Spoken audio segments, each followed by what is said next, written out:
Devemos atentar para o conceito de poluição, que nada mais é do que alterações químicas, físicas ou biológicas, que ocorrem por fatores humanos e naturais e que prejudicam o meio ambiente, afetando a qualidade do ar, da água e do solo. Ou seja, ela provoca um efeito negativo no ecossistema e podem ocorrer de maneiras naturais, por exemplo, a poluição gerada por um terremoto ou um tsunami. No entanto, a poluição gerada pelo homem pode prejudicar o solo, a água e o ar, e ainda afetar as espécies com a proliferação de doenças, diminuindo dos recursos naturais e da biodiversidade do planeta.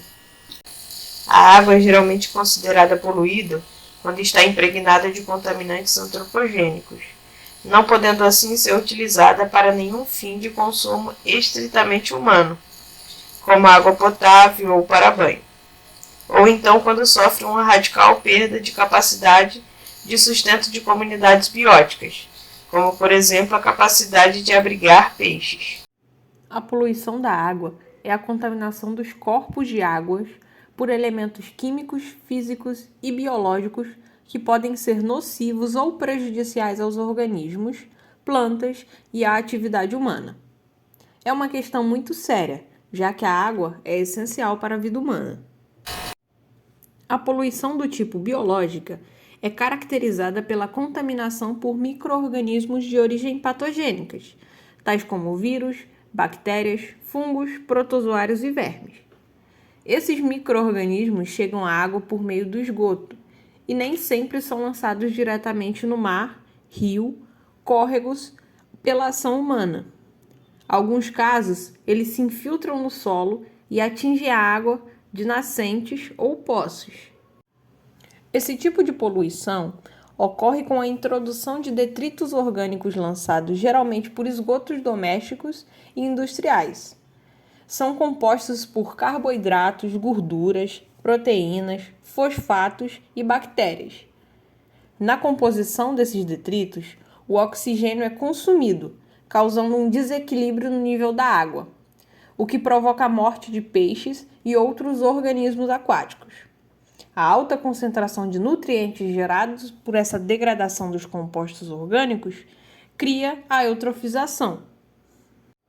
As principais vias envolvidas num processo de contaminação biológica são as vias cutâneas ou percutâneas, com ou sem lesões, por acidentes com agulha, lâminas e vidrarias, na experimentação de animais, arranhões, mordidas e a via respiratória, como os aerosóis, além das vias conjuntivas e a via oral. Como consequências desse tipo de poluição, estão as diversas doenças que podem ser transmitidas aos humanos e aos animais, tais como a leptospirose, a febre tifoide, diarreia, cóleras e hepatite. Cerca de 200 milhões de casos de doenças ocasionadas pela contaminação da água ocorre todo ano no mundo. E elas são responsáveis por aproximadamente 10 milhões de mortes anuais, sendo que 50% delas são de crianças. Constantemente, aparecem notícias sobre os vazamentos de óleo ou cenas de água poluída perto de fábricas e áreas urbanas. Alguns tipos são facilmente identificados, enquanto outros podem não ser notados até que causem grandes danos. Os efeitos dos diferentes tipos de poluição da água são complexos e, em muitos casos, ainda não são compreendidos totalmente. Diferentes organismos podem responder de modo distinto para o mesmo tipo de poluição. Alguns têm sua taxa de reprodução e crescimento aumentada, enquanto outros têm seu tempo de vida reduzido, levando à sua morte.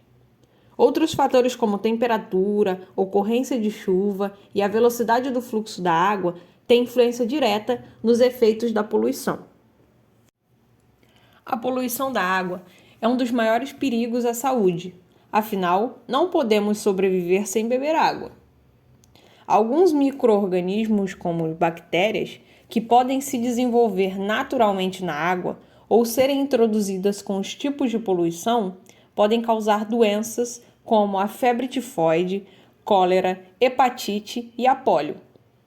Essas doenças são principalmente perigosas para a criança e são responsáveis por 60% da mortalidade infantil no mundo, principalmente em países em desenvolvimento e que não possuem uma rede adequada para o tratamento de água e esgoto.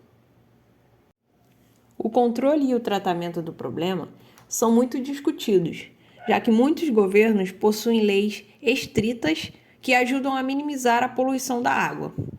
Normalmente, elas são voltadas para indústrias, hospitais e áreas do comércio que atuam como controlar, despejar, tratar e monitorar os efluentes desses locais.